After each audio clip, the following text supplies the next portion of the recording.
പ്രവാചക കീർത്തനങ്ങളുമായി സമസ്ത കേരള ജമിയത്തുൽ ഉലമയുടെ കീഴിൽ സംഘടിപ്പിച്ച പെരിന്തൽമണ്ണ മേഖലാ സംയുക്ത മിലാദ് വിളംബര റാലി പ്രൗഢഗംഭീരമായി.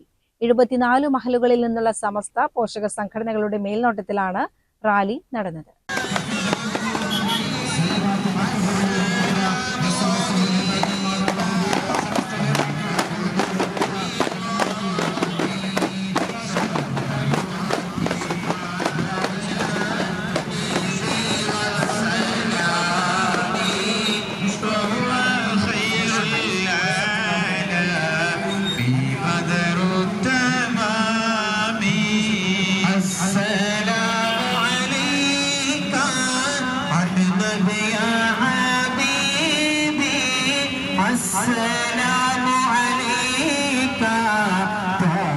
കീഴാറ്റൂർ, താഴേക്കോട്, ഏലംകുളം, പുലാമന്തോൾ, ആലിപ്പറമ്പ് പഞ്ചായത്തുകളും പെരിന്തൽമണ്ണ നഗരസഭയും ഉൾപ്പെടുന്ന 74 മഹല്ലുകളിൽ നിന്നുള്ള സമസ്ത പോഷക സംഘടനകളുടെ മേൽനോട്ടത്തിലാണ് റാലി നടന്നത്.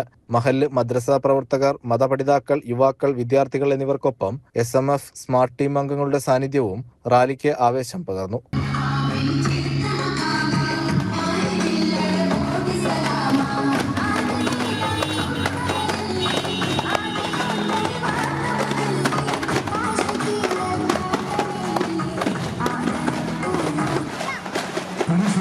പ്രവാചകന്റെ 1501ാമത് ജന്മദിനത്തെ സ്വാഗതം ചെയ്തുകൊണ്ട് പെരിന്തൽമണ്ണ സമസ്ത മേലാദ് വിളംബര റാലിയാണ് ഈ വാഹനത്തിന്റെ തൊട്ടുപിറകിലായിക്കൊണ്ട്. വൈകിട്ട് തറയിൽ ബസ് സ്റ്റാൻഡിലെ മസ്ജിദുൽ മാജിദൈനിൽ നടന്ന മൗലീദ് പാരായണത്തോടെയാണ് വിളംബര റാലിക്കും SMF ഗോൾഡൻ ജൂബിലി സമ്മേളന പ്രചാരണങ്ങൾക്കും തുടക്കമായത്. സമസ്ത പെരിന്തൽമണ്ണ മണ്ഡലം സെക്രട്ടറി മുഹമ്മദ് കുട്ടി ഫൈസി ആനമങ്ങാട്, അബ്ദുൽ ഷുക്കൂർ മദിനി, മുഹമ്മദ് ഫൈസി, റിയാദ് ഫൈസി എന്നിവർ മൗലീദ് പാരായണത്തിന് നേതൃത്വം നൽകി. CCN പെരിന്തൽമണ്ണ.